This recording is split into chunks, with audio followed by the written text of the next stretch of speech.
Hello and welcome to Wavescan, the international DX program from Adventist World Radio. Researched and written by Dr. Adrian Peterson in Indianapolis and produced in the studios of WRMI Shortwave in Miami. I'm Jeff White. Today on Wavescan, 100 years of wireless and radio in Bulgaria, Part 7, Unusual Relay Services. Also our monthly DX report from Australia.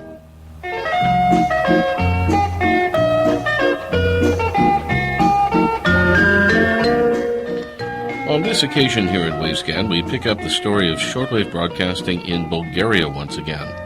And this is Part 7, with a focus on the interesting relay services via Radio Bulgaria, beginning way back during the era of World War II. That is when programming from Radio Moscow in Russia was first noted on the air via transmitters in Bulgaria.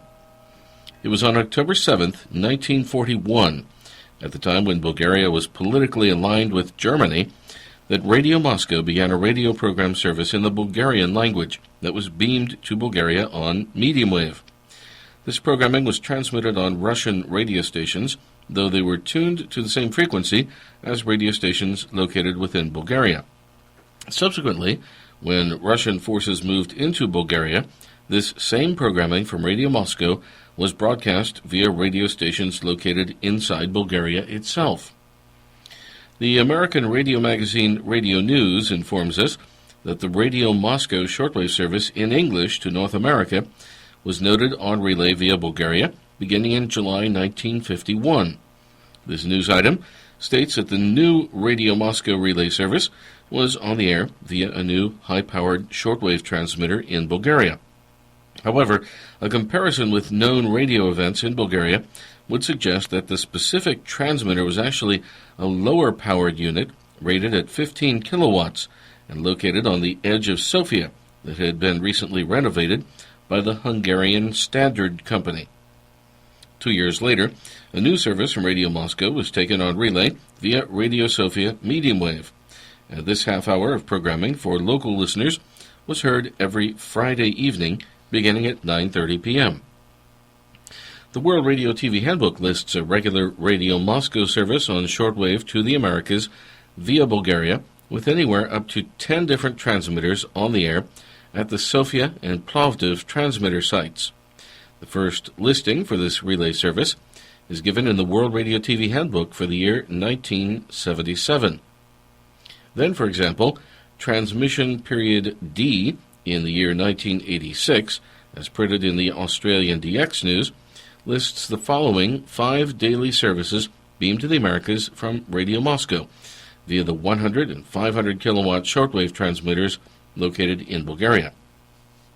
The World Service in English to North America at 2200 to 2300 UTC on 7115 kHz.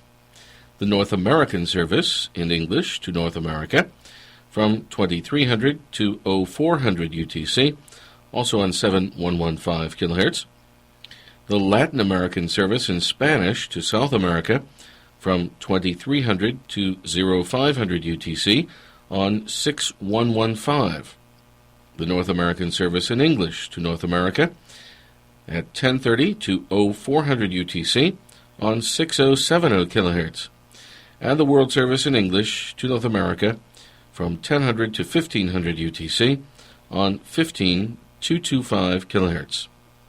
These relay services, Radio Moscow via Bulgaria, came to an end in 1993, and at that time just 2 or 3 transmitters were on the air for this purpose. We return to the year 1941. On July 22nd, just 2 weeks after Radio Moscow began its special broadcast beamed to Bulgaria on medium wave, a series of clandestine broadcasts was launched from Radio Moscow and beamed towards Spain. Soon after Germany attacked Russia in mid-1942, production of the programming for Radio España Independiente was transferred from Moscow to the city of Ufa in the southern Russian state of Bashkiria. On January 5, 1955, program production was transferred again, this time to Bucharest in Romania, and it was broadcast from an 18-kilowatt shortwave transmitter. During its final era, It is known that this long-standing clandestine station was on the air from a 50-kilowatt shortwave transmitter identified as K5 that was located at Kostanbrod in Bulgaria. The 36-year history of the infamous clandestine Radio España Independiente ended without ceremony on July 14, 1977. Interestingly, there were two additional relay services from Radio Moscow that were transmitted on relay via Bulgaria. Back in the 1960s, Andy Sennett at the BBC monitoring service in England noted that Radio Moscow was on the air with a special service in Spanish beamed to Chile in South America under the program title Radio Magallanes. At the time, this programming was produced in Chile at Radio Magallanes and rebroadcast by Radio Moscow via Radio Sofia in Bulgaria. However, when the political scene in Chile changed in 1973, some of the Radio Magallanes staff in Chile transferred to Russia, and they continued the production of this program at Radio Moscow. This special programming in Spanish via Radio Paz y Progreso came to an end in 1978, when again the political climate in Chile took another change. Another notorious clandestine that was on the air from Eastern Europe was inaugurated at the end of the year 1957, and it was identified on air as Radio Peki Iran, Radio Courier of Iran. Program production took place in East Germany, with shortwave transmission also from this same East European country. However, the broadcasts of Radio Peki Iran were transferred to Bulgaria in September 1965, and they were noted on two channels, 9555 and 11697 kHz. This clandestine station closed its 19-year history at the end of the year 1976, again without due ceremony. Interestingly, as Jerome Berg tells us in his authoritative volume Broadcasting on the Shortwaves, a jammer was launched against Radio Courier of Iran, and it played the song Kiss Me Honey endlessly. Perhaps these jamming transmitters were located at Baghdad in Iraq. For a period of 8 years, beginning in the latter part of the year 1953, the programming of Radio Tirana, Albania, was also noted on relay from Radio Sofia in Bulgaria. As stated in the American radio magazine Radio News, this half-hour program was on the air on Sundays only at midnight 30 UTC on 9700 kHz. According to the 1956 edition of the World Radio TV Handbook, the frequency 9700 kHz was emitted by a 100-kilowatt transmitter located at Stolnik in Bulgaria. Interestingly, the relevant issues of the World Radio TV Handbook during this era do not list the Bulgarian relay from Radio Tirana, though the actual time slot in the service to North America on 9700 kHz is simply shown as vacant. In November 1961, two new transmitters at 50 kilowatts were inaugurated for Radio Tirana at Sijak in Albania, and the weekly relay via Radio Sofia, Bulgaria, came to a quiet end. Another significant relay service carried by Radio Sofia on both shortwave and medium wave was presented on behalf of the Voice of America, beginning in the fall of 1993.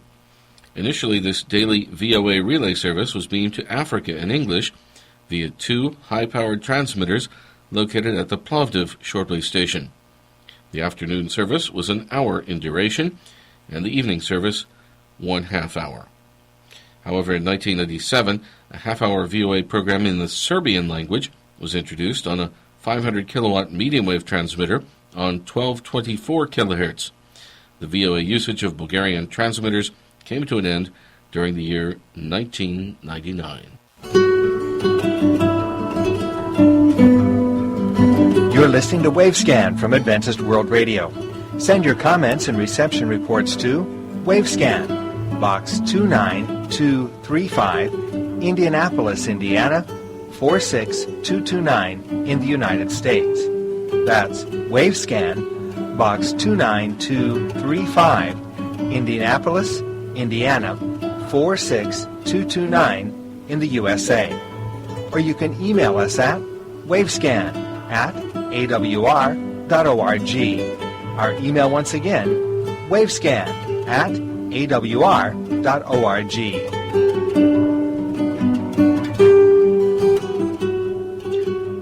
A few weeks ago here on Wavescan, we had the first part of a presentation by Dr. Dowell Chow, President of Adventist World Radio, given at the 2013 annual meeting of the National Association of Shortwave Broadcasters here in the United States, in Birmingham, Alabama.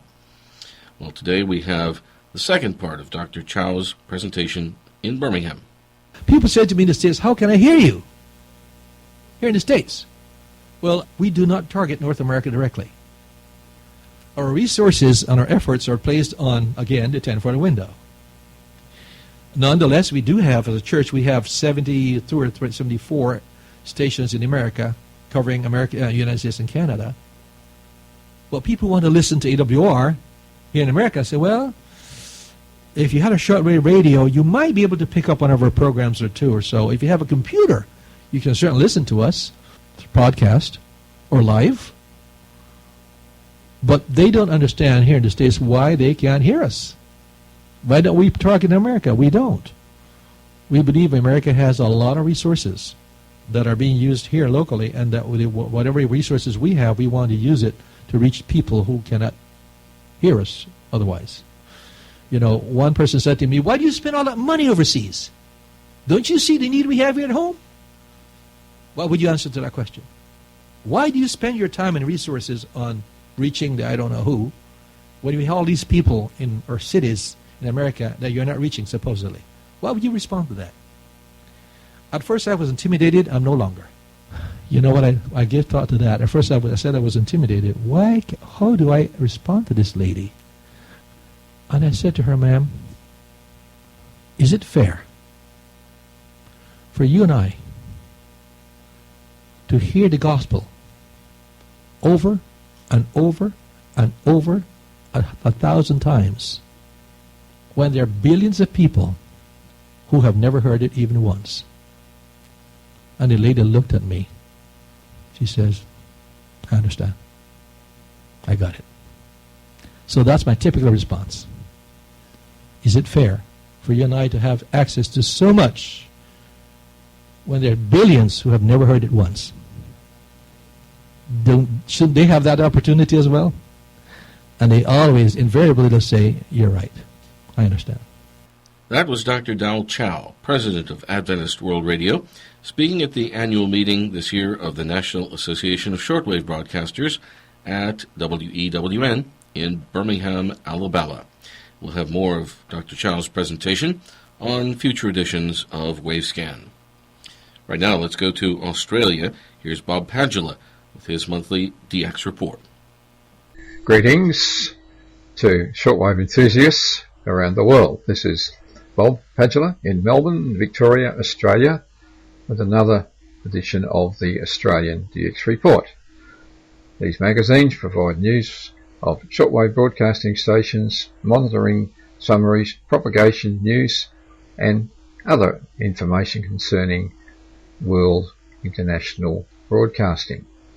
As I start to remind you that full detailed QSLs are available for correct reports received for these episodes. The address will be given at the end of the program. And to note that all times, days and dates given in our episodes are in UTC, and we use the 24-hour time system. The episodes are compiled from resources made available by the Electronic DXpress Radio Monitoring Association, which is based here in Melbourne. Usual information from the Ionospheric Prediction Service in Sydney, New South Wales, here in Australia, concerning solar activity. The solar activity is currently assessed by the IPS as low, and this trend has been much the same for the past several months. There's very little fluctuation in the levels of the 10.7 centimetre solar flux or the daily equivalent sunspot number. We're moving through sunspot cycle number 24, and it's expected to peak later on this year. So in the meantime, the latest solar activity numbers are the 10 centimetre solar radio flux is 118, 118, and the daily equivalent smooth sunspot number is 70. That's 70. And those figures are not expected to change significantly in the immediate future. So, as I've been saying in our programs in recent weeks, high frequency propagation over long distance paths, that's long haul transmission on frequencies above about 13 megahertz on darkness or semi-darkness paths, will continue to be unreliable, but daytime reception on those paths, daytime reception on above about 13 megahertz will be satisfactory. And now we have some shortwave station news concerning international broadcasters, and this information is provided by the Bulgarian organisation Radio Bulgaria Monitoring in Sofia. Now, some special broadcasts of the Voice of the Islamic Republic of Iran. These broadcasts will continue until August 8, and they're broadcasts intended to celebrate the Islamic holy month, that's Ramadan. And the frequencies are as follows. On 5945 from 1930 to 2327 in the Azeri language. 2230 to midnight 27 on 5990 in Tajik, and 2230 to midnight 27 on 9500 in Arabic. 2300 to midnight 27 on 7325 in Kurdish, and 2330 to 0327 on 7405 in Azeri, and midnight 30 to midnight to 0127 on 9730 in Turkish.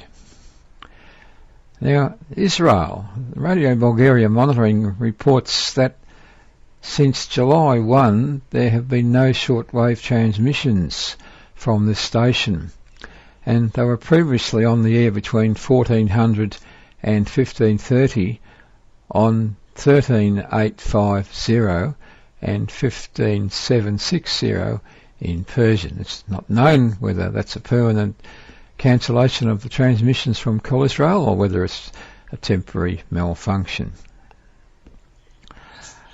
Now, Palau. The Khmer Post Radio has added one more hour of broadcasting. These are broadcast over the relay station KHBN at Palau, and the transmission schedule is on 9960 between 1000 and 1100 and 1200 to 1300, which is the extra hour. And the programs are in Khmer, or some people would like it known Cambodian, and those programs will continue. Now, Korean Broadcasting System, the current schedule, updated schedule, shows many transmissions. Here are some for the morning service in Korea. Well, the programs broadcast from the morning time zone in Korea. 2000 to 2100 on 13585 from Dubai in the UAE in Arabic to North Africa. And 2100 to 2130 on 3955 from Wolferton in the United Kingdom to Western Europe in English.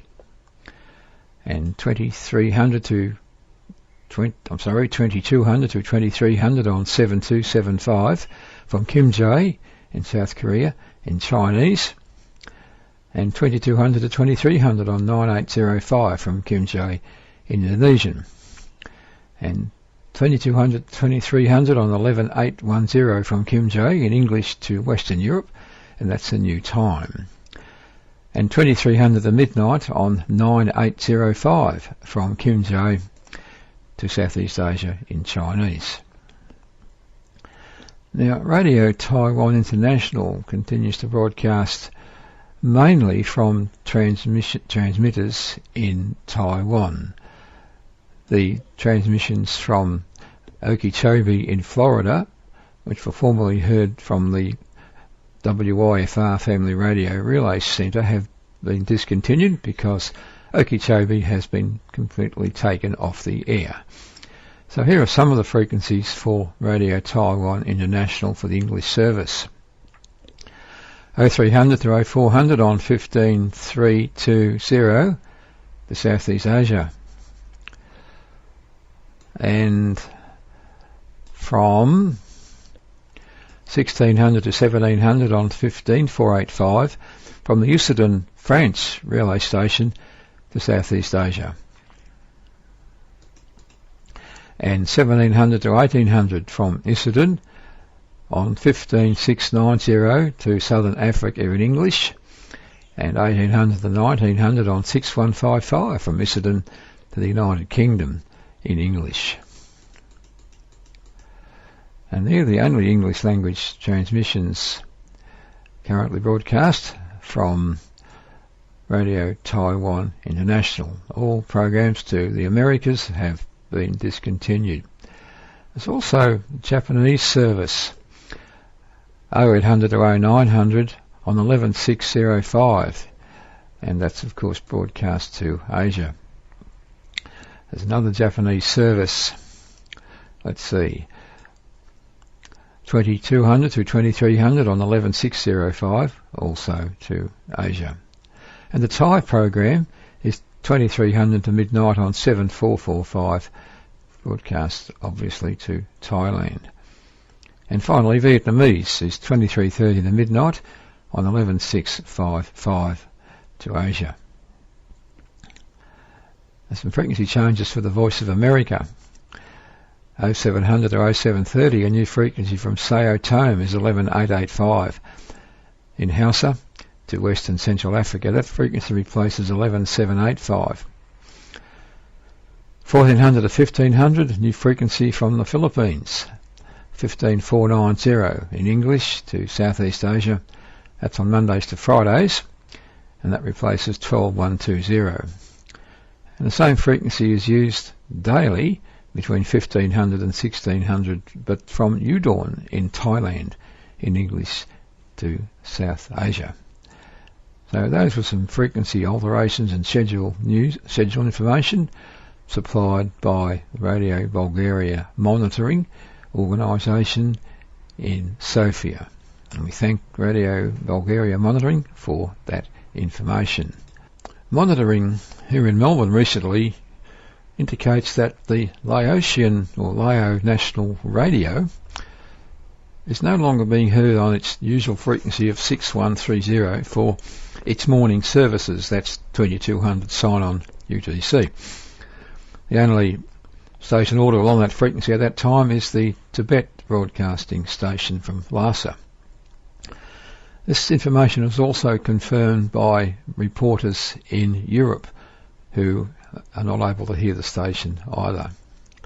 So it's possible that the station has closed down its shortwave services, at least in that 2200 time period.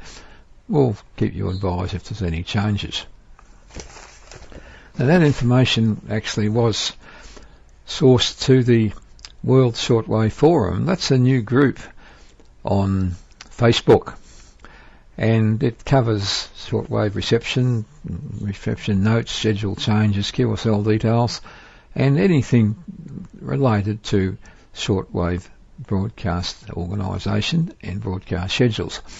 To log into the Shortwave Forum group on Facebook, call up Facebook and search for Shortwave Forum, and you'll find it there. You have to actually be subscribed to Facebook to participate in the forum. It currently has nearly 100 members, and it's run by yours truly from here in Melbourne. That's all we have time for in our episode of the Australian DX Report, which came to you from Melbourne in Victoria, Australia. I'd just like to remind you that we offer full detail QSL cards showing Australian scenes and wildlife for correct reports received for these broadcasts. We also offer an email QSL service for reports sent by the internet or email. Full details about the QSL service are available at the Electronic DXpress homepage, which is simply edxp.org. So until our next program, this is Bob Padula in Melbourne and Victoria, Australia, wishing you all good listening. Thanks for being with us, and good DX. See you soon. Thank you, Bob. Reminder of our annual Wavescan contest, which runs during the month of July. All entries need to be postmarked no later than next Wednesday, July 31st, so not much time left. Let me give you the 5 points that you need to consider for this contest, A through E. Part A lists your 5 best QSLs from Africa and state briefly why they are your 5 best. Part B, photocopy your 5 best QSLs from Africa and send those photocopies along to us. Part C, list your 5 most wanted QSLs from Africa. Part D, 3 reception reports of AWR relay stations in Africa or AWR relay stations broadcasting to Africa. And if you are able, please send 3 radio-related postcards for the AWR QSL Heritage Collection in Indianapolis.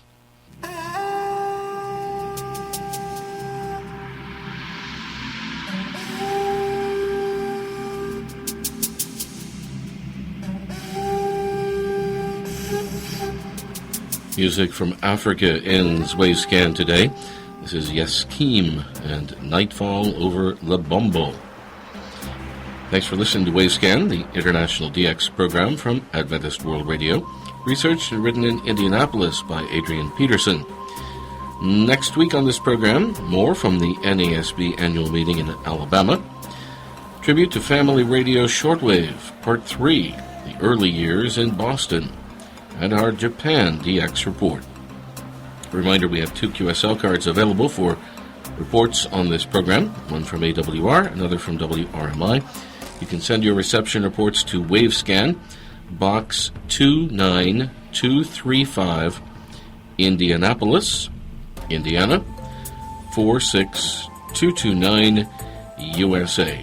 That's Wavescan, Box 29235, Indianapolis, Indiana, 46229, USA. Adrian tells us that we have a backlog of reports, hundreds of reports coming in from you from all parts of the world, so please be a bit patient with us as we get those QSL cards out to you. Our email address here is wavescan@awr.org. That's wavescan@awr.org. I'm Jeff White at WRMI in Miami. Till next week, good listening, everyone.